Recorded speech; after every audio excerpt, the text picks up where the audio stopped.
Acho que a primeira coisa que podemos falar, destacar, bom, se era ruim com Donald Trump do outro lado da linha, vai ficar pior ainda com Marco Rubio.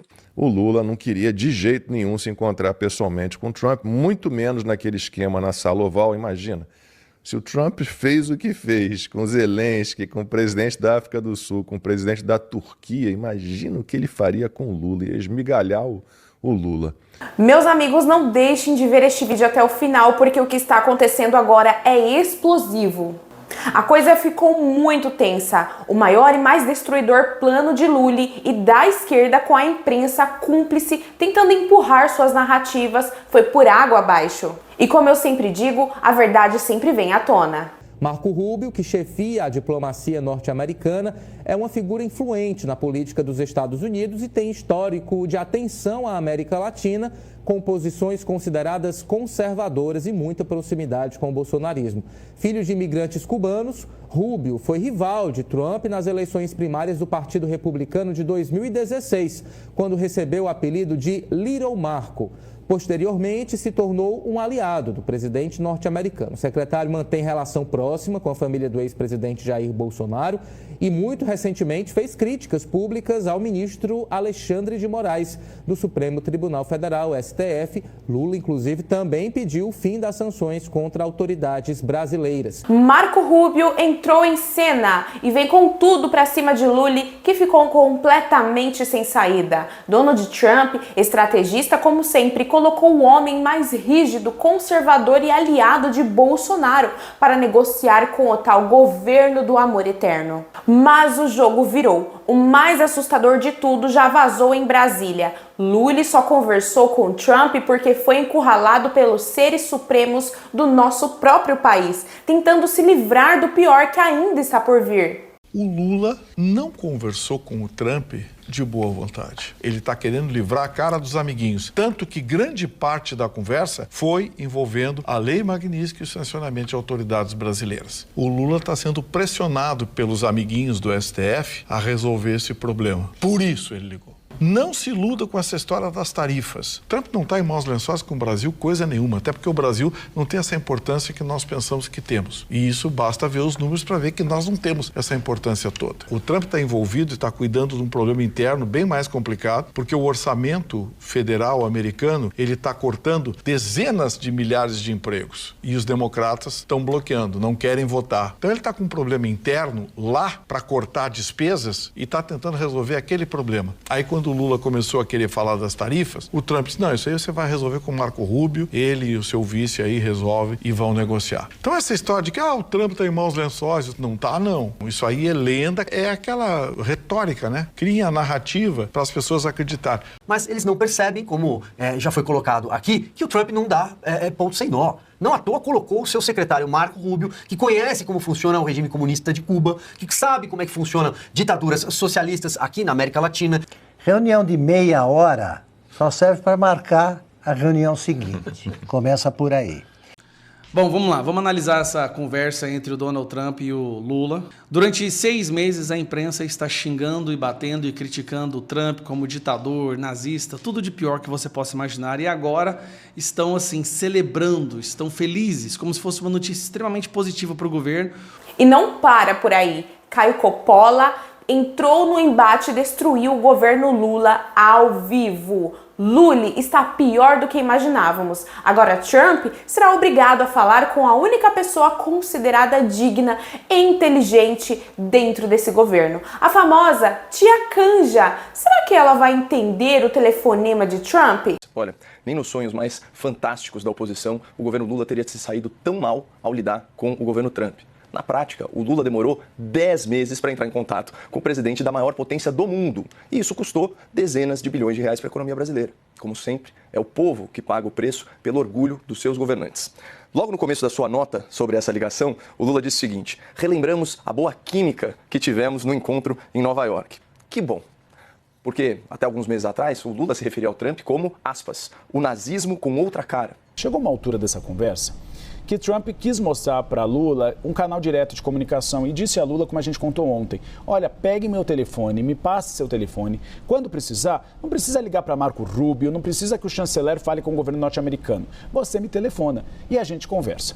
Só que tem uma questão, Lula não tem um telefone celular. Ele não utiliza. Quando ele tem o telefone e querem falar com ele, ou ligam para a Janja, a primeira-dama, ou ligam para o Marcola, que é o chefe de gabinete dele. Mas vamos lá. Eu fiz uma sequência aqui de tweets do Marco Rubio que ele relembra. Eu estou vendo gente da direita, às vezes, caindo em narrativa da grande imprensa. Gente que a todo momento diz, agora acabou, Eduardo Bolsonaro e Paulo Figueiredo já eram. Igual foi na Assembleia Geral das Nações Unidas, quando o Trump fez um elogio ao Lula e depois, na verdade, encurralou o Lula para encontrá-lo e acabou resultando agora estarmos nesse primeiro ponto de contato. Eu vou falar sobre isso, mas de cara já posso dizer para vocês, há motivos para comemorar.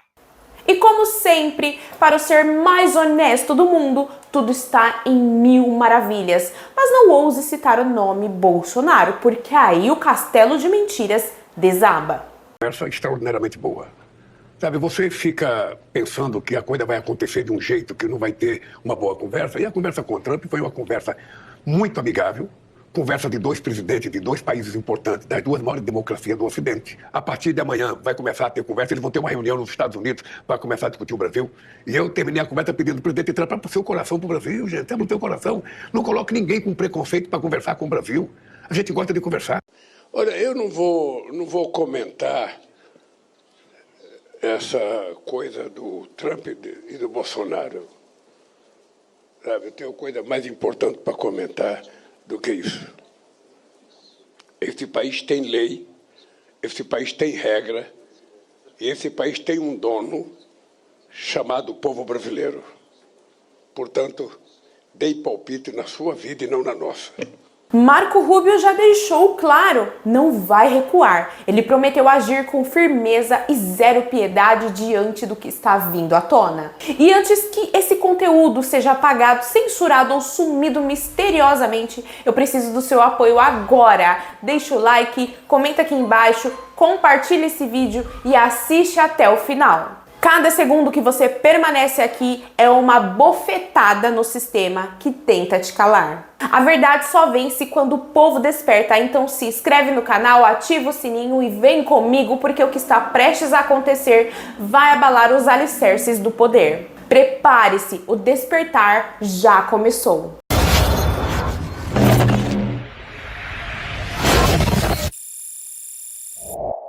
Sejam muito bem-vindos, eu sou a Ana Garcia e Descobrindo não é apenas um nome, é a minha missão. E olha, povo do bem, nosso canal agora conta com a opção de vocês se tornarem membros. Então, se vocês querem ver conteúdos exclusivos, basta vocês assinarem. Eu garanto que os membros terão conteúdos bombásticos. Então não deixe de se tornar membro e clica no link que deixei na descrição deste vídeo. E se você quer apoiar o canal para que eu continue trazendo esses conteúdos e estando aqui com a minha voz ativa, apoie o canal. Eu vou deixar o QR Code aqui na tela. Não se esqueçam, juntos somos mais fortes. Vamos mostrar para a esquerda quem é que manda nesse país. E nossa meta é chegar a 400 mil inscritos antes mesmo do final do ano. Então, se você é patriota, conservador, cristão, me ajude e vamos crescer juntos. O que você vai ver agora pode mudar completamente o rumo dos próximos dias no Brasil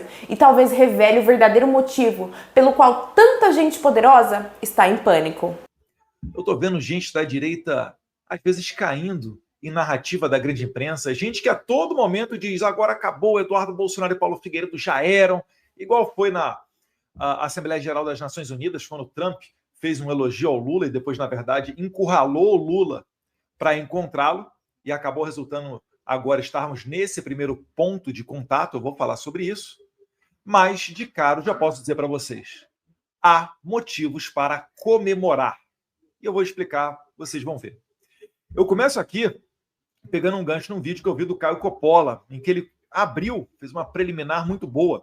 Ele relembrou a matéria aqui do Lula, mas ele faz aqui uma lembrança de dias antes da eleição do presidente Trump, em novembro do ano passado, o Lula declarou apoio à Kamala. E ele falou essa pérola aqui, né? Que os Estados Unidos, fala até na Folha de São Paulo para não dizer que é mentira, né? Lula sugere que vitória de Trump nos Estados Unidos seria nazismo com outra cara. Isso aqui tem menos de 1 ano.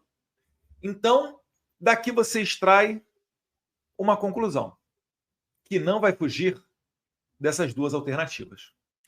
Ou o Trump é uma pessoa horrível, e o Lula não tem problema com isso, né? Em lidar com uma pessoa horrível, caracterizada pelo próprio Lula como nazista, ou o Lula está mentindo, o que também não seria de surpreender ninguém. Mas ou ele é uma pessoa que lida com gente horrorosa, sem problema nenhum, e ou ele é uma pessoa que mente descaradamente.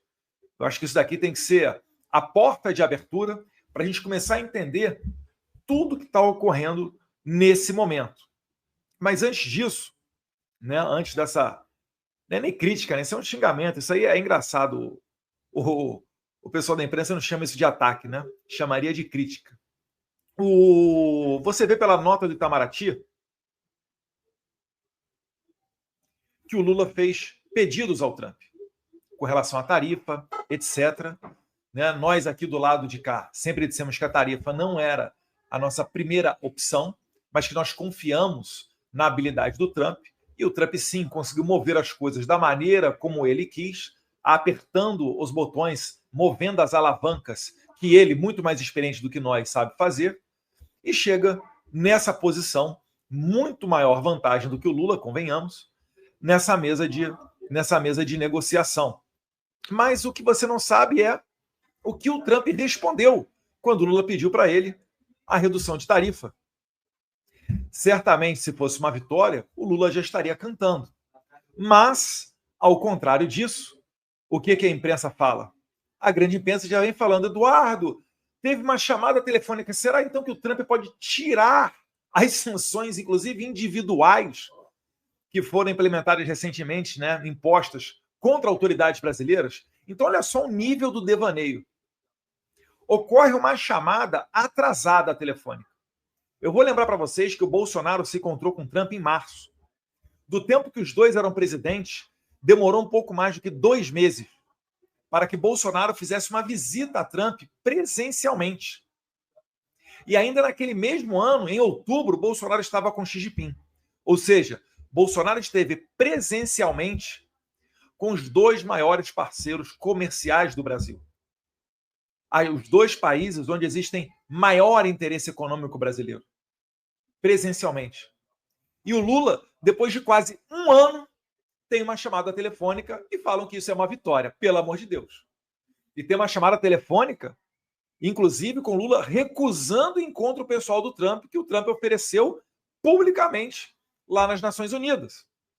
Primeiro o Lula falou que estava com a agenda muito cheia, o Trump disse então que semana que vem ocorreria um encontro presencial, mas o Lula, vaidoso que é, estava com medo de tomar uma puxada de orelha, o chamado efeito Zelensky, e arregou. Conseguiu essa chamada telefônica e ainda assim acham que há motivos para comemorar. Mas eu garanto que não há motivos para comemorar pela mesma razão que o nosso querido Merval Pereira também entende. Conversa foi boa, mas Marco Rubio não é bom sinal. Eu vou me apoiar aqui em mais uma pessoa, né, de perfil técnico, mas que teve espaço na Globo News, né, um ex-secretário de Comércio, que eu vou deixar o vídeo rodar para vocês aqui com a opinião dele. Marco Rubio, secretário de Estado, como interlocutor. Com a indicação do Rubio, é que a parte política tem uma relevância muito grande. Que esse fator político vai estar sobre a mesa de negociação, mas tem outros temas. Então, repara, enquanto uma parte da imprensa fala que não haverá fator político, ministros celebram porque Trump não falou da parte política, esqueceu, ignorou o Bolsonaro, dizem eles. Por outro lado, a indicação de Marco Rubio sinaliza que não haverá como sair da parte política. Olha os fatos. Eu postei essa imagem aqui. Ontem. Vamos dar uma olhadinha nela. Quem foram os escalados para tratar das questões comerciais com a União Europeia. Está ali, ó, Estados Unidos, representante comercial Jamieson Greer. Para a China, né, você tem ali o Scott Bessent, com certeza também, tomando conta dessa negociação, o chefe comercial do Trump, o Greer de novo. E lá embaixo, no subtítulo, você também tem a presença do Scott Bessent, que é o 01, secretário de Tesouro norte-americano. E para o Brasil, ou seja, União Europeia, China, perfis comerciais, né, técnicos. E para o Brasil, um perfil político, que a própria imprensa chama de o mais ideológico de todos, com Marco Rubio. E aí eu tenho que dizer para você que é verdade. Eu, particularmente, compartilho muito da visão de mundo do Rubio. Ao contrário do que a Sadi colocou no artigo dela, o Rubio, ele não é o meu interlocutor. Quem dera eu, esse simples brasileiro, ter um secretário de Estado norte-americano sendo meu interlocutor. Olha, é um devaneio sem precedente na história da imprensa. Quando eles me jogam lá para cima, é só para depois me puxar mais forte para baixo. Mas eu sei lidar com isso. Eu estou ok com isso. E é por isso que eu posso vir aqui a público dizer, olha, o Rubio não é o meu interlocutor, ele não trabalha para mim.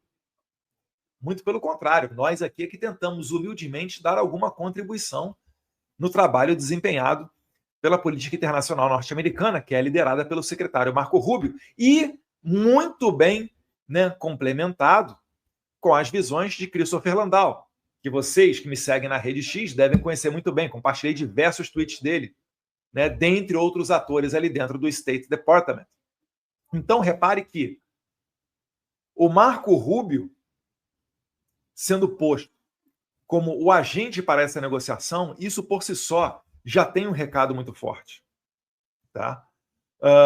Tem um outro analista da CNN, eu não estou com o vídeo dele aqui, mas ele segue na mesma linha do colega. Deixa eu até terminar de ver aqui o vídeo final do Weber. Políticos relevantes. Mas tem outros temas políticos relevantes, que vão envolver, por exemplo, o papel do Brasil na América Latina, o papel da China na América Latina, as questões relativas, por exemplo, à liberdade de expressão, as questões relativas a outros temas políticos regionais que vão estar muito mais na mão do Rubio, ou vão ser muito mais temas do Rubio do que de outros secretários. Ah, então haverá política na mesa de negociação. Creio, porque na verdade, gente, aqui são especulações. É a opinião de cada um. Aqui o Weber Barral, ele é ex-secretário de Comércio Exterior do Brasil. Tá? Posso dizer particularmente não conheço, mas ao que parece é uma opinião técnica, diferente da opinião militante de redação. E ele finaliza. É interessante notar que nas outras negociações, por exemplo, com a China, está sendo liderado pelo Bessent, que é do Tesouro, junto com o Lutnick. Com a União Europeia está o Lutnick com o Greer, que é o USTR, o secretário de Relações Comerciais. Nesse caso, não. Nesse caso, a liderança é do Rubio e isso diz muito sobre a relevância dos temas políticos. Perfeito. E vocês aí, vocês conhecem o Marco Rubio? Deixa eu mostrar um pouquinho para vocês. Eu sei que de boa parte dos brasileiros ele é conhecido, mas ainda dentro da direita, por óbvio, né, por compartilhar a visão de mundo muito igual à nossa, de levantar as bandeiras da liberdade, ser contra a censura, sempre dar opiniões contrárias ao regime escravocrata cubano, à narcoditadura do Nicolás Maduro. Mas eu queria trazer para vocês aqui uma sequência de tweets do Marco Rubio, para, se por acaso você não conhecer, você entender melhor quem o Trump nomeou para intermediar essas negociações com o Brasil.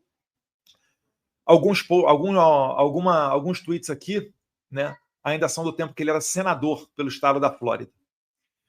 Os Estados Unidos estão sancionando uma rede-chave de apoio ao violador de direitos humanos Alexandre de Moraes, incluindo sua esposa e a holding deles, o Instituto Lex. Que isto sirva de aviso a quem ameaça os interesses dos Estados Unidos, protegendo e respaldando atores estrangeiros como Moraes. Vocês serão responsabilizados. E aí, será que o Merval Pereira tem ou não tem razão para estar preocupado? As perseguições políticas conduzidas pelo sancionado violador de direitos humanos, então ele faz questão de deixar público, né, o secretário de Estado norte-americano, que o Moraes é um sancionado violador de direitos humanos. As perseguições políticas do Alexandre de Moraes continuam, uma vez que ele e outros membros do STF do Brasil decidiram injustamente pela prisão do ex-presidente Jair Bolsonaro. Os Estados Unidos responderão adequadamente a essa caça às bruxas. Se o adequadamente tiver que passar por massagear o ego do Lula para que seja aberto esse canal de diálogo, o Trump é uma pessoa que pensa America First, o interesse dos americanos em primeiro lugar, ao contrário do Lula, que se recusa no primeiro momento a se encontrar com a maior potência econômica mundial por conta da sua vaidade. Mas não para por aí não, tem mais tweet aqui do Rubio. Opa.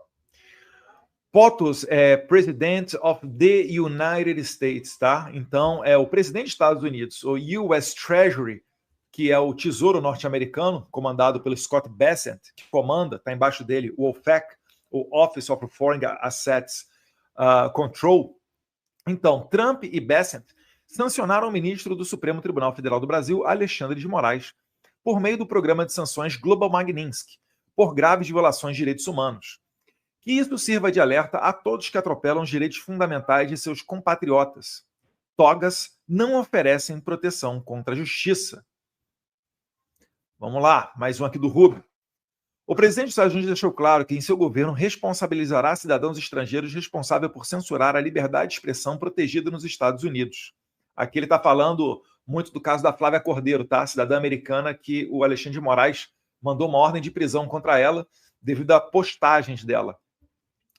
A política de caça às bruxas do ministro do STF do Brasil, Alexandre de Moraes, veja bem, ele repete a frase usada na carta do Trump, caça às bruxas, contra Jair Bolsonaro, criou um complexo de perseguição e censura. Essa é uma palavra muito utilizada aqui nos Estados Unidos, tá? O Censorship Industrial Complex, o complexo industrial de censura. Tão ampla que não apenas viola direitos básicos dos brasileiros, mas também se estende além das fronteiras do Brasil para atingir os cidadãos americanos. Vale lembrar que o Moraes toda hora tentava dar ordens às redes sociais para bloqueios mundiais, não só referentes ao Brasil também. Finaliza no último parágrafo, Marco Rubio. Portanto, ordenei a revogação imediata dos vistos de Moraes e seus aliados no tribunal, bem como de seus familiares diretos. Aqui, se não me engano, foi aquele fatídico dia onde foi decretada onde colocaram tornozeleira no Jair Bolsonaro e censuraram. Então, no mesmo dia, isso foi na sexta-feira, o Rubio revogou o visto de 8 ministros do STF, dentre eles o Barroso, que sentiu muito esse golpe. Mas não acaba por aí. O Rubio, ele é descendente de imigrantes cubanos. Então, ele, dentro de casa, ouviu os horrores da ditadura cubana. É por isso que ele conhece muito da estratégia comunista, inclusive de mudar de nome, de se chamar revolucionário, bolivariano, socialista, depois vai para progressista, mais atualmente. Mas, no fim, é tudo a mesma coisa, né? E ele bota aqui, finalizo com este post, Lula da Silva do Brasil é o mais recente, isso aí no tempo que ele era senador, é o mais recente líder da extrema esquerda a encobrir a natureza criminosa do narco-regime de Maduro. Veja, o Rubio já fala em narco-regime, palavra que eu aprendi aqui com o Eduardo Bittar. Ele é que falou para mim, Eduardo, não é só uma ditadura, é uma narcoditadura. Os narcos, né, os traficantes de drogas, se apossaram da Venezuela. No mesmo sentido, o livro do Leonardo Coutinho, Hugo Chávez, O Espectro, onde denuncia-se ali que até aeronaves militares e passaportes diplomáticos venezuelanos eram utilizados nas operações de tráfico internacional de drogas. E está ali o Rubio. Lula da Silva do Brasil é o mais recente líder da extrema esquerda a encobrir a natureza criminosa do narco-regime de Maduro, dias após se encontrar com o presidente Biden. Com a fraca política externa do governo Biden, os tiranos da nossa região se sentem encorajados a buscar apoio internacional. Ou seja, esse tempo o Rubio ele era secretário. Hoje, ele está na posição dessas autoridades que ele criticou no passado. E por que ele criticou? Criticou porque o Maduro era livre, leve e solto para fazer relações com o Brasil, para correr, para se fortalecer o regime, um regime que oprime, né, igual o cubano, que inclusive utiliza muito da expertise cubana, utiliza a fome como instrumento político. Enfim, este é o Marco Rubio. E aí eu pergunto para vocês, dia de vitória ou dia de derrota? Para a esquerda ou para a direita? Ou melhor, para aqueles que apoiam as liberdades ou para aqueles que apoiam regimes como o venezuelano? Pode ter certeza, gente, se a imprensa se apressou e até bateu a cabeça para tentar vender para vocês que foi uma vitória, é porque não foi uma vitória. O Merval, ele é uma pessoa que ainda tem, né, uma sinceridade, uma autenticidade e transparece, em diversos momentos, uma opinião muito mais próxima da realidade do que seus colegas da Globo News. Mas ainda da Globo News, se eles abrem espaço para uma voz mais técnica, como a do Weber, você vê que o assunto político não foi retirado da mesa. E eu confirmo isso, Sacramento, com a nota do Itamaraty. Porque se o Lula pediu o fim do tarifaço e não fala qual foi a resposta, ou até agora nós não vimos nenhuma redução, é porque, ao menos neste primeiro momento, não houve vitória para a esquerda. Então, menos. Trump continua apoiando não só o Brasil, mas as liberdades no mundo inteiro. Ele sofreu na pele a perseguição política. Ele sabe que quando ele deixar de ser presidente, por mais que ele já tenha mais de 70 anos de idade, provavelmente vão vir atrás dele. Ele sabe que vai ser importante fazer o seu sucessor. Deus queira aí seja o Marco Rubio ou o J.D. Vance. São duas pessoas que eu acho extraordinárias, né? Tem muito mais gente dentro do governo também sensacional, mas esses daqui são os nomes que eu vejo mais circular aqui no cenário político americano. Mas o Trump vai querer dar continuidade a essas políticas pró-liberdade. Então ele entende o seu papel central, principalmente no Ocidente, nessa guinada para limpar a besteira deixada para trás pelo Biden no mundo inteiro. Como, por exemplo, um Alexandre de Moraes forte, a ponto de controlar eleições e ainda querer se meter em 2026. E se der mole, se voltar ao governo democrata nos Estados Unidos, radical, é capaz do Alexandre fazer uma associação e perseguir todas essas pessoas aí do governo Trump, porque eles sempre voltam pior depois. Se o Jason Miller no passado foi detido, pode ter certeza. Se o Moraes tiver oportunidade, ele vai fazer um inferno na vida do Jason Miller, do Elon Musk, do Trump, da família do Trump, do Scott Bessent e de todo mundo que ele puder. Ele só não faz isso agora porque ele sabe que não está em posição e nem tem força para obrigar isso. Então o que ele faz? Vem para cima de nós.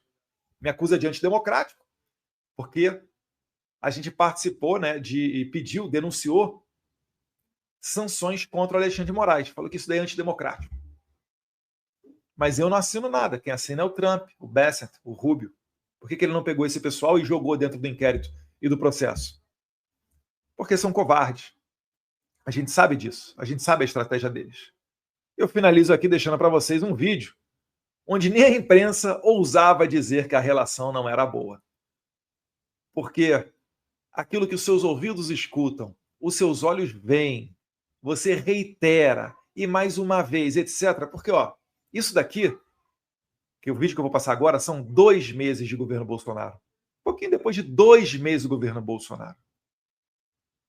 A gente vai ver aqui o Trump ao lado do Bolsonaro, na Casa Branca, sem medo de tomar esporro, porque é uma pessoa que tem a conduta ilibada, é a pessoa que tem uma conduta correta, por isso que faz tudo na frente das câmeras, é a mesma pessoa na frente e atrás dos holofotes, e ainda sobrou até, humildemente, para o filho. Acho que saudade do presidente Bolsonaro preso injustamente e nada da União da Direita fazendo um movimento pela soltura desta prisão ilegal do líder da direita. Tem muita gente travestido de direita que está olhando ali só para querer ter a oportunidade dele ser o líder, o protagonista. A vaidade é realmente um problema no ser humano. Mas, pessoal, ânimo, vamos lá. Não caia, não tropece nesse engodo da imprensa. Há muito a se comemorar e eu tenho confiança de que o Marco Rubio vai saber bem desempenhar o seu papel sob a liderança do presidente Trump. You please stand up. The job you've done during a very tough period of time is just fantastic, and I know your father appreciates it, that I can tell you. Okay, thank you very much. Fantastic job. Sagar and Aí, quem não lembra aí do troca de camisas? E aqui é o Trump falando da minha indicação para embaixador. I find his son to be outstanding. He's a brilliant, wonderful young man. I'm very happy he appointed him. I think it's a great appointment. I know his son, and that's probably why they did it. He's outstanding. I'm very happy with that appointment. Olha, nem nos sonhos mais fantásticos da oposição o governo Lula teria se saído tão mal ao lidar com o governo Trump. Na prática, o Lula demorou 10 meses para entrar em contato com o presidente da maior potência do mundo. E isso custou dezenas de bilhões de reais para a economia brasileira. Como sempre, é o povo que paga o preço pelo orgulho dos seus governantes. Logo no começo da sua nota sobre essa ligação, o Lula disse o seguinte: relembramos a boa química que tivemos no encontro em Nova York. Que bom. Porque até alguns meses atrás, o Lula se referia ao Trump como, aspas, o nazismo com outra cara. Então, das duas, uma. Ou o Trump é um homem da democracia e Lula, para variar, mentiu, ou o Lula tem muita facilidade em confraternizar com o que existe de pior na espécie humana. E pensando bem, essas duas hipóteses não se excluem. Mas, para mim, o que salta aos olhos é a vaidade do presidente brasileiro. Olha isso aqui. O Trump está usando como Lula a mesma estratégia que ele aplicou ao ditador norte-coreano Kim Jong-un. É idêntico. O Trump sempre apela ao narcisismo de figuras autoritárias para conseguir negociações melhores para os americanos. Então, depois de ameaças, depois de deboche, ele passou a se referir ao Kim Jong-un como, aspas, um homem muito inteligente e que ele se dá muito bem com ele e que a Coreia do Norte é uma grande nação nuclear. E da mesma forma, agora Trump diz que Lula é um homem bom, que teve uma boa química com ele no seu primeiro encontro e por aí vai. É o mesmo método. E o Trump não se importa de proferir alguns falsos elogios. Todo mundo sabe, ele é um político transacional, cujo foco é trazer negociações melhores para o seu país do ponto de vista comercial. Aliás, vale a pena lembrar também que o encontro entre Lula e o Trump nos bastidores da ONU se deu por acaso e durou cerca de 2 minutos, surpreendendo a delegação brasileira. Aí, na sequência, Trump encurralou Lula no seu discurso, fazendo pouco caso dos ataques do petista e afirmando publicamente que ambos falaram em se encontrar presencialmente na semana seguinte. E o Trump ele ainda foi além, ele afirmou o seguinte, aspas, sinto muito em dizer que o Brasil está indo mal e vai continuar indo mal. Eles só podem ir bem se estiverem trabalhando conosco. E o Lula sentiu. E sentiu-se acuado e intimidado. Tanto que se acoelhou e recusou, por meio de um subordinado, o encontro presencial, alegando falta de agenda. É mentira. Manchete da CNN Brasil. Reunião Lula e Trump. Itamaraty teme efeito Zelensky e mantém cautela. O presidente ucraniano foi repreendido ao vivo por Trump, teve um almoço cancelado e foi abruptamente convidado a deixar a Casa Branca. Ou seja, o Lula, nosso bravateiro em chefe, embaixador da Jabuticaba, ficou com medo e arregou. E só depois de muitos dias, a portas fechadas, organizou-se uma ligação com Trump, uma ligação que já deveria ter acontecido há meses, não fosse o orgulho do petista.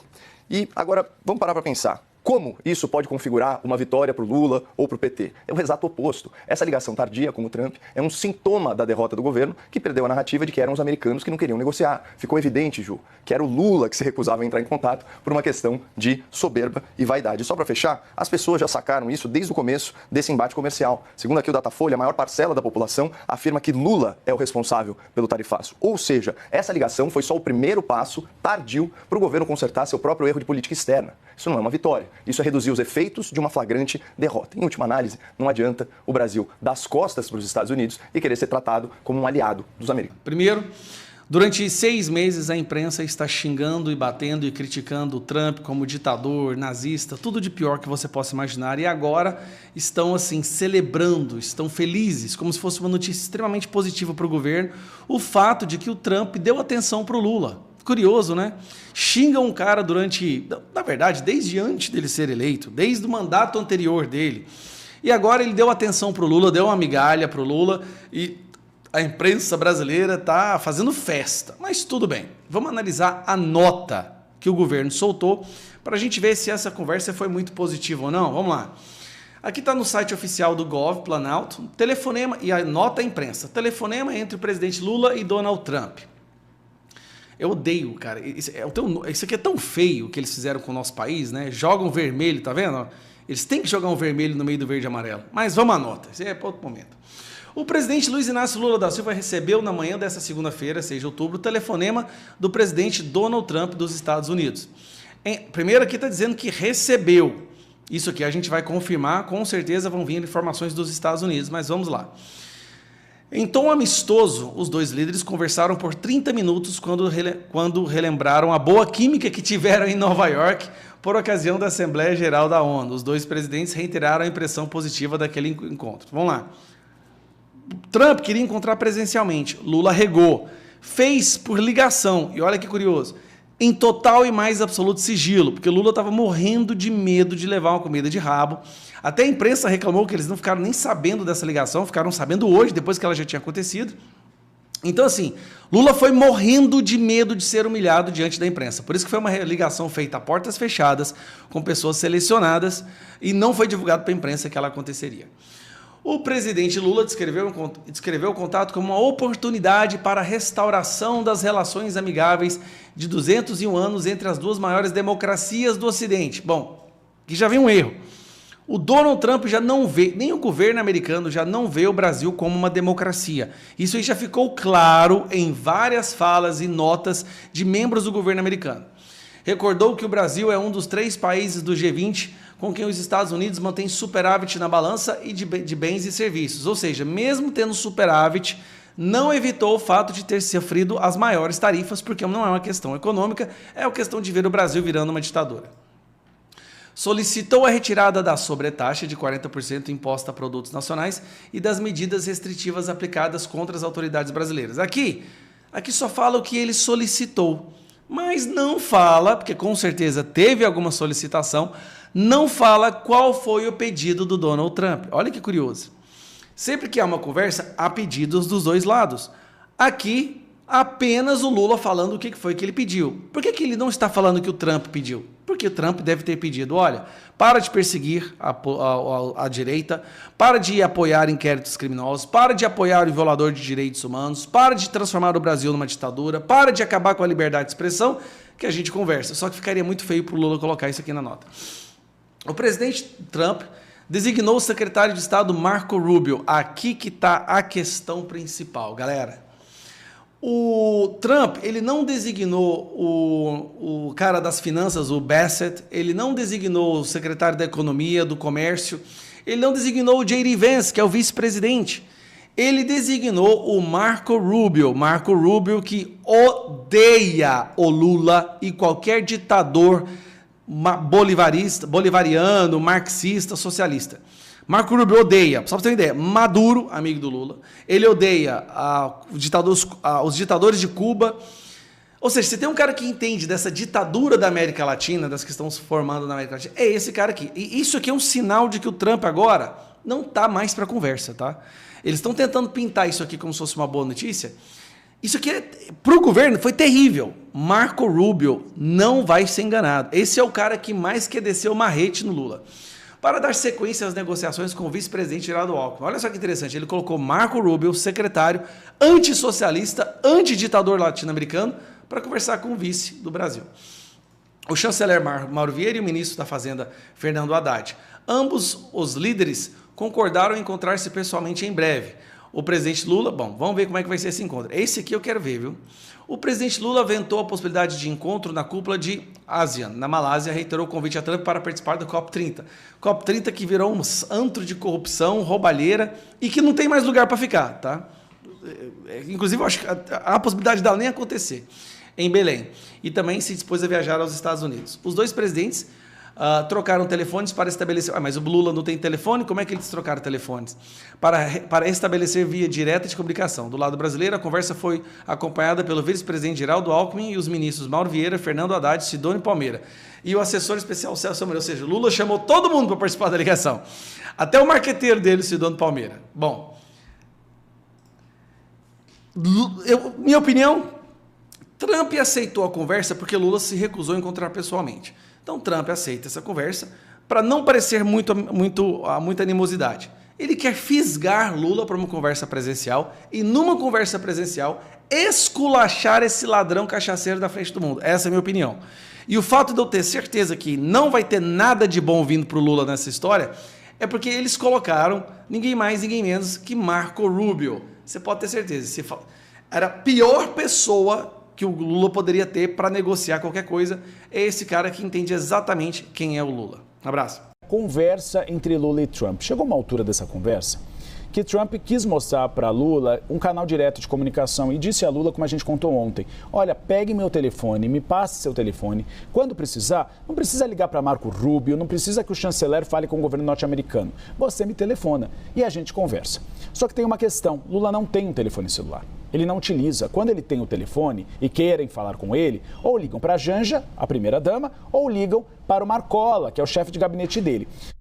Precisou passar algum contato. E ele passou o contato de Fernando Igreja. Quem é Fernando Igreja? É o chefe de cerimonial do Palácio do Planalto. É aquele embaixador que é cedido do Palácio do Itamaraty para atuar junto ao presidente da República. E Fernando Igreja, então, passou o seu telefone celular. E houve uma brincadeira hoje no Palácio do Planalto que é até melhor que o Fernando Igreja tenha o contato, porque se Lula atendesse alguém falando inglês, ele precisaria de um tradutor. E o Igreja é o tradutor de Luiz Inácio Lula da Silva. Tanto é que foi Fernando Igreja quem fez a mediação naquele abraço de 43, 44 segundos entre Lula e Trump na Assembleia Geral da ONU. Então, ele que fez a tradução. Então, portanto, o telefone é o dele. Ele trabalha no Palácio do Planalto, o cerimonial é lá, então é muito fácil. Se Trump fizer uma ligação correndo, Fernando Igreja consegue rapidamente dar alguns passos, já que o gabinete dele fica no mesmo andar que o gabinete presidencial, para entregar para o presidente Lula. Ana, boa noite a você que nos acompanha. Olha aqui, nós, desde que o programa começou, já se passaram-se 15 minutos. Metade da reunião. Reunião de meia hora só serve para marcar a reunião seguinte. Começa por aí. O Brasil foi com uma comissão, foi representado por uma comissão de frente.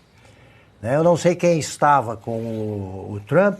Agora, o Lula estava acompanhado pelo Alckmin, Mauro Vieira, o Haddad e o Sidônio. 4. E o Celso Amorim. Algum deles não falou nada. Ou mais que isso. 2, 3. Quem falava? Aí você acrescenta o seguinte: nenhum falava inglês. Aliás, nenhum. Nem esse ministro das Relações Exteriores deve falar. O Lula não falava nada. Então você dobra. O tempo que ele usou, você tem que dobrar. Porque o tradutor, o intérprete, teve de dizer para o Trump o que o Lula queria dizer. O que dá para combinar numa convenção assim?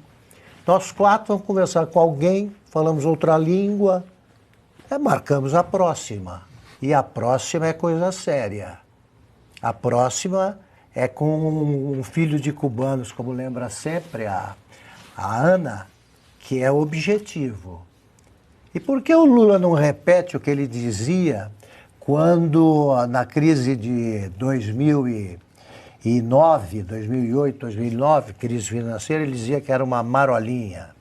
E ele dava ordens para o Bush, o Bush e o Obama. Depois, no caso, era o Bush, como dizia o Lula.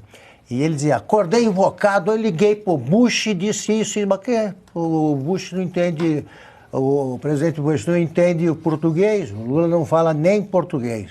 E dizia que tinha dado: fica aí, o problema é de vocês, não quero que essa marolinha atravesse o mar, tá? O Lula é louco. Agora, esse tipo de reunião só dá trabalho para o intérprete, que tem que traduzir o Lula limpando as bobagens que o Lula fala. Resumindo, não houve uma reunião.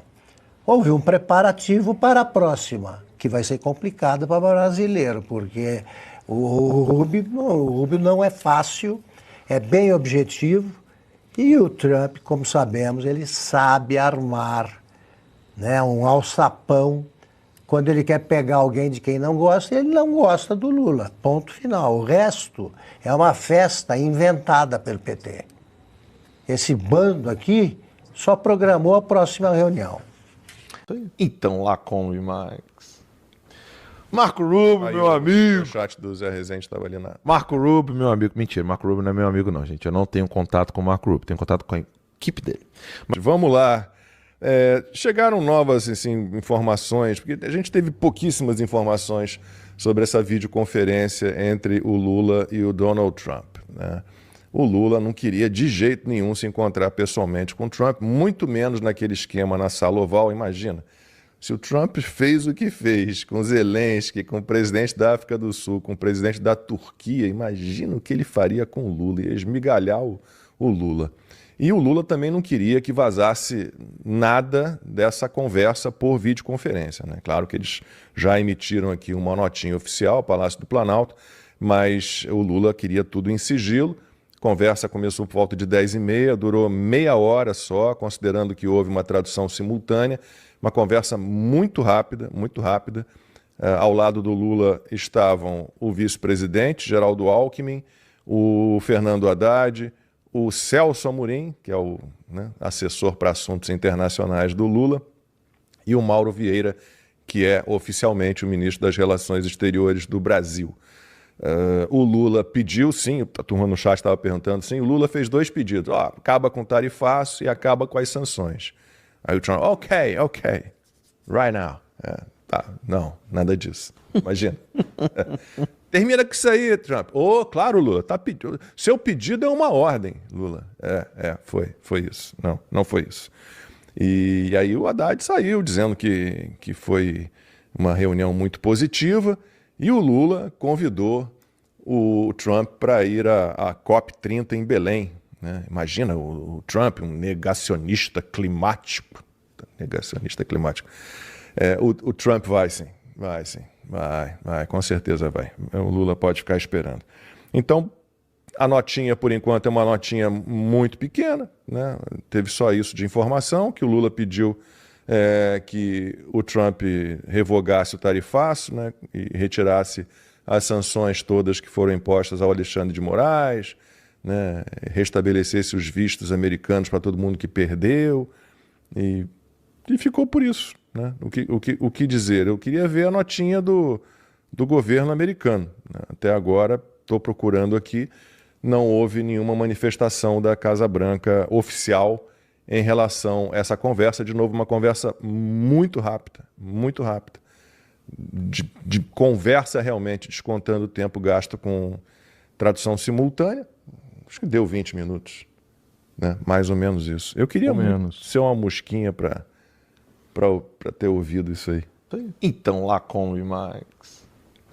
Marco Rubio, meu amigo. O chat do Zé Rezende estava ali na... Marco Rubio, meu amigo. Mentira, Marco Rubio não é meu amigo não, gente. Eu não tenho contato com o Marco Rubio, tenho contato com a equipe dele. Mas vamos lá. Eu fiz uma sequência aqui de tweets do Marco Rubio que ele relembra coisas como nessa manhã o presidente Bolsonaro, presidente do Brasil, se encontrou com o Trump e eu me encontrei com o presidente Bolsonaro. Ele não era do governo Trump. Ele era só senador, tá? Só senador. Ele já era senador, mas ele não estava trabalhando com o Trump. E ele falou, discutimos sobre, vamos lá, olha que coisa linda, Venezuela, Huawei, né? E o meu duro apoio, meu forte apoio ao Brasil.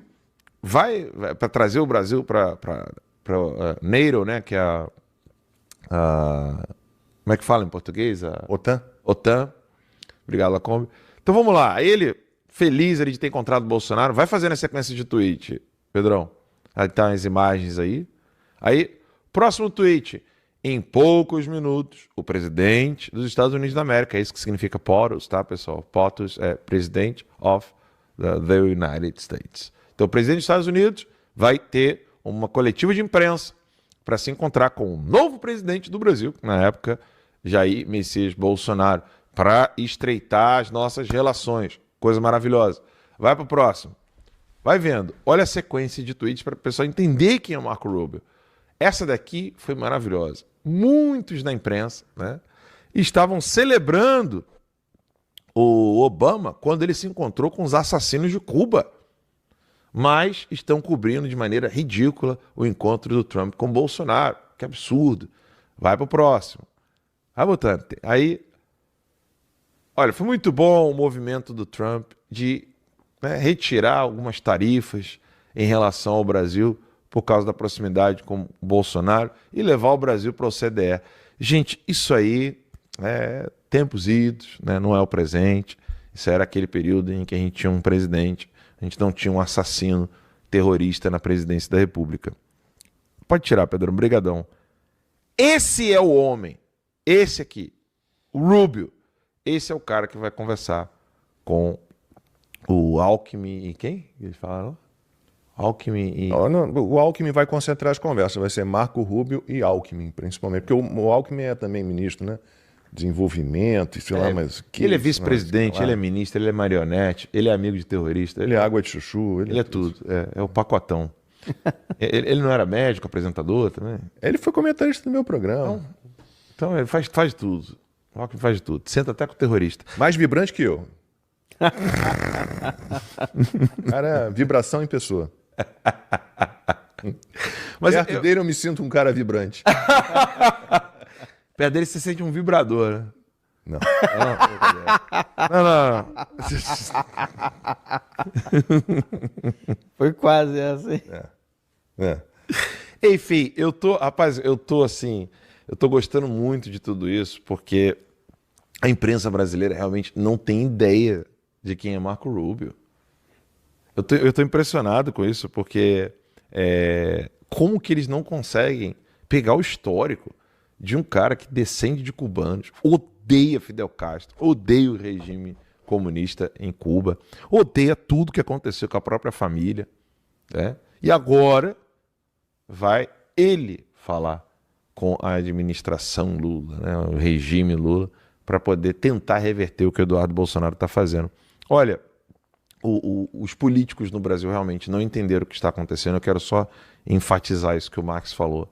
Gente, vocês não podem ter membros do Hamas, Hezbollah e Al-Qaeda operando naturalmente no Brasil. Vocês não colocaram pelo menos uma faixazinha lá no Congresso, para que o mundo veja que vocês não querem o Hamas, Hezbollah, Al-Qaeda, PCC, Comando Vermelho no STF e na Presidência da República. Vocês não precisam fazer essa acusação que eu estou fazendo aqui. Eu estou acusando o Brasil, no seu judiciário, no seu executivo, de estarem atuando junto com Hamas, Hezbollah, Al-Qaeda, Comando Vermelho e PCC. Eu estou falando, eu, Alan dos Santos.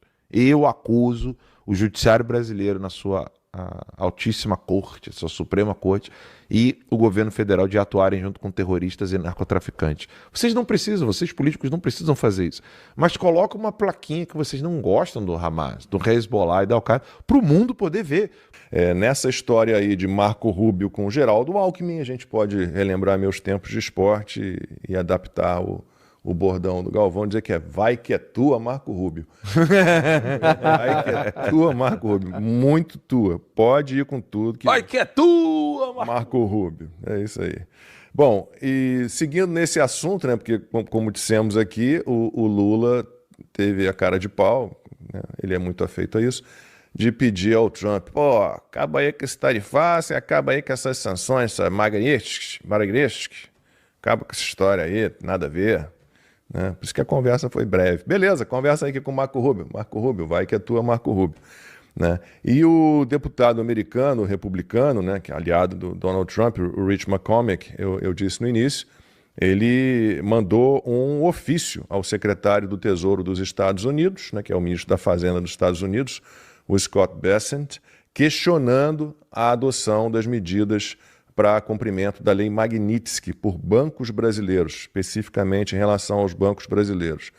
Sanção aplicada ao Alexandre de Moraes, com sanções secundárias à mulher dele, ao Instituto da Família, né? Instituto Fachada, Lex, Instituto de Estudos Jurídicos e tal. E o McCormick, nesse documento, ele manifestou preocupação com o suposto descumprimento das sanções por instituições financeiras no Brasil e alegou que a presença contínua, aspas para ele, de um indivíduo sancionado em tal posição de autoridade judicial, ministro do STF, cria riscos de conformidade para pessoas e instituições americanas que operam em um dos maiores mercados emergentes para investimento americano. Então, o que está pedindo aqui o McCormick? Fiscalização firme, rígida do governo americano para que a lei Magnitsky seja respeitada. Né? Não respeitou sanção secundária. Lembrando os casos do maior banco da França, BNP Paribas, pagou quase 10 bilhões de dólares de multa para encerrar um processo nos Estados Unidos porque continuou negociando com sancionados da Síria e do Irã. O mesmo aconteceu com o Wing Bank da Holanda, pagou 900 milhões de dólares também para encerrar um processo porque estava fazendo negócios, prestando serviços para sancionados. É isso que está pedindo o McCormick e tomara, sinceramente, que isso seja feito. Né? Apesar do Gilmar Mendes andar por aí falando em lei antibargo, que o ministro Flávio Dino já determinou que os bancos brasileiros não vão cumprir, não tem nada a ver. Eles podem não cumprir. Eles podem não cumprir. Né? Só que eles vão ser retirados do sistema financeiro global, sair do sistema SWIFT, né? Vão sofrer sanções, vão levar multa. Fiquem à vontade, né? Fiquem à vontade para não cumprir. Mas entendam que os Estados Unidos têm condições de impor, né, algumas punições severas para quem não cumprir a Magnitsky. Aqui no fio que a Ana e o Piotr deixaram, eu ilustraria da seguinte maneira. Há uma tentativa, e evidentemente isso parte de dentro do Palácio do Planalto, não à toa temos um ministro da propaganda. É um governo que tem um ministro da propaganda com muito dinheiro na mão para distribuir, inclusive, para redações que fazem ali um trabalho de assessoria informal do governo. E a gente sabe qual é a principal delas, qual é a principal emissora desse regime. Há todo um empenho em tentar dizer que o governo Lula atravessa uma maré nova, que atravessa uma maré boa, depois de dois marcos. O primeiro, a condenação nessa primeira turma do Supremo Tribunal Federal envolvendo o presidente Jair Bolsonaro e, em seguida, a tal troca de palavras entre Donald Trump e o presidente Lula da Silva na ONU, os 29 segundos. Desde então, há todo um esforço para criar esta narrativa, esse ambiente propício. E eles estão dando cabo a isso hoje. Eles estão dizendo que a conversa com Donald Trump foi impecável, que há grandes chances de rever tarifas, que o Lula teria dito ao Trump que ele precisa recuar de determinadas sanções, que eles vão se encontrar em breve, mas eles não percebem, como já foi colocado aqui, que o Trump não dá ponto sem nó. Não à toa colocou o seu secretário Marco Rubio, que conhece como funciona o regime comunista de Cuba, que sabe como é que funcionam ditaduras socialistas aqui na América Latina, que tem todas as informações e conduz uma linha de combate ao que a Venezuela, ao que Nicolás Maduro está fazendo. Então tudo parece ter sido organizado à la Donald Trump. Alguém que traz, como a Ana disse, né, traz a presa para depois você ter aquele abraço de urso. É a leitura que eu faria deste momento. Mas tem o pessoal já, os T-leaders, né, já estão com os pompons todos comemorando. Acho muito cedo. Mas acho que nesse primeiro comentário eu agregaria esse ponto, o ponto da mídia, Daniel. E a estratégia de Donald Trump, primeiro que nós estamos vendo a esquerda comemorando o sucesso do telefonema. Imaginem vocês, a esquerda comemorando o sucesso de um telefonema para um fascista, para o nazista, né? Não foi assim que Lula disse pouco antes da eleição de 2024 que a vitória de Donald Trump seria a volta de um novo fascismo, nazismo? Bom, estão comemorando essa boa relação agora, ou esse telefonema, porque boa relação não sei se tem. Agora, Daniel, a perspectiva que eu quero deixar para a nossa audiência é a seguinte. Aqui nos Estados Unidos, nós estamos muito acostumados a assistir Donald Trump diariamente e o dia todo. Às vezes, no meio do dia, você acha que é um replay, eles estão passando novamente uma entrevista dele. Não, é uma outra entrevista com outro chefe de Estado, com outro político. E é impressionante como ele usa certas táticas, que parece que um desses pontos, uma dessas táticas, ela foi usada hoje, que é o seguinte: Donald Trump falou grosso com o Brasil naquela carta de 9 de julho, ele seguiu falando de maneira enfática, bastante incisiva em relação à perseguição ao presidente Jair Bolsonaro, à caça às bruxas, e Marco Rubio no mesmo tom. Christopher Landau, o segundo homem do Departamento de Estado, mesmo tom. O Darren Beattie, que é o subsecretário para assuntos no hemisfério ocidental no Departamento de Estado, o mesmo tom. E agora Donald Trump faz aquele outro lado que nós aqui nos Estados Unidos estamos muito acostumados a ver. Ele convida, alguns dizem até as presas, ele convida as presas de uma maneira até cordial, para que elas entrem na Casa Branca e ali ele pode dar o bote. Nesse caso, o que eu acho que Donald Trump fez, e pra gente aqui, como eu disse, que estamos acostumados a assistir e testemunhar essas táticas de Donald Trump, ele foi cordial com Lula, ele abriu as portas da Casa Branca ou de Mar-a-Lago para que Lula viesse aos Estados Unidos para conversar, e mandou agora o que eu chamei até no vídeo que eu gravei para o Instagram, e mandou o Rottweiler dele, o Marco Rubio, que nós sabemos que não faz cara de paisagem quando o assunto é ditaduras, regimes totalitários. Ele que é filho de cubanos que fugiram de Cuba, são refugiados cubanos nos Estados Unidos. Ele conhece muito bem todos os laços com esses regimes de Luiz Inácio Lula da Silva. Então agora, nesse primeiro comentário, Daniel, eu acho que eles vão precisar, e ainda mais Geraldo Alckmin, porque aquela foto de Geraldo Alckmin no Irã, que correu aqui os corredores do Congresso americano e também de Washington, com todos os líderes terroristas na eleição do presidente iraniano, aquela foto é famosa. E o Geraldo Alckmin, então, ele foi jogado por Lula ali na Cova dos Leões e disse: agora se vire. Outro ponto interessante para fechar, Daniel. Donald Trump não escolheu o secretário de Tesouro, Scott Bessent, ou o secretário de Comércio, Howard Lutnick, para conversar sobre tarifas. Ele escolheu o cão bravo, fiel, da Casa Branca, Marco Rubio. O que você acabou de ver não é apenas mais uma notícia, é o retrato de um sistema que está ruindo diante dos olhos de quem tem coragem de enxergar. Eles mentiram, manipularam, construíram impérios sobre a ignorância e o medo do povo. Mas o véu está sendo rasgado e a verdade sempre vence, por mais que tentem apagá-la. Você percebe? Há algo maior acontecendo nos bastidores. Enquanto eles tentam distrair o povo com narrativas, alianças estão se rompendo, segredos estão vazando e os poderosos estão começando a temer o despertar das massas. Eles riram da gente, nos chamaram de loucos, de teóricos, de radicais. Mas cada passo, cada denúncia, cada alerta que muitos ignoraram, agora está se cumprindo exatamente como previmos. E é por isso que eu peço a você, não saia desse vídeo sem agir. Deixa o seu like, comenta aqui embaixo e principalmente compartilhe, porque cada vez que você compartilha essa mensagem, rompe uma bolha, invade o algoritmo e alcança mais brasileiros que se recusam a viver ajoelhados. Eles podem calar uma voz, mas não podem calar um exército de cidadãos conscientes. O Brasil está acordando. E quando o povo desperta, não há Supremo, não há sistema, não há tirania que resista. É disso que eles têm medo. É isso que faz a elite tremer. Eu sou a Ana Garcia, uma voz livre em meio ao caos. Uma sentinela da verdade em tempos de manipulação. O tempo deles está acabando, mas o nosso, o tempo do povo, está apenas começando. Prepare-se, o despertar é inevitável. E quando ele chegar, o mundo inteiro vai ouvir o rugido do Brasil. Eu vou ficando por aqui, patriotas. Muito obrigada por terem assistido este vídeo até aqui. Não se esqueçam de compartilhar e até o próximo vídeo.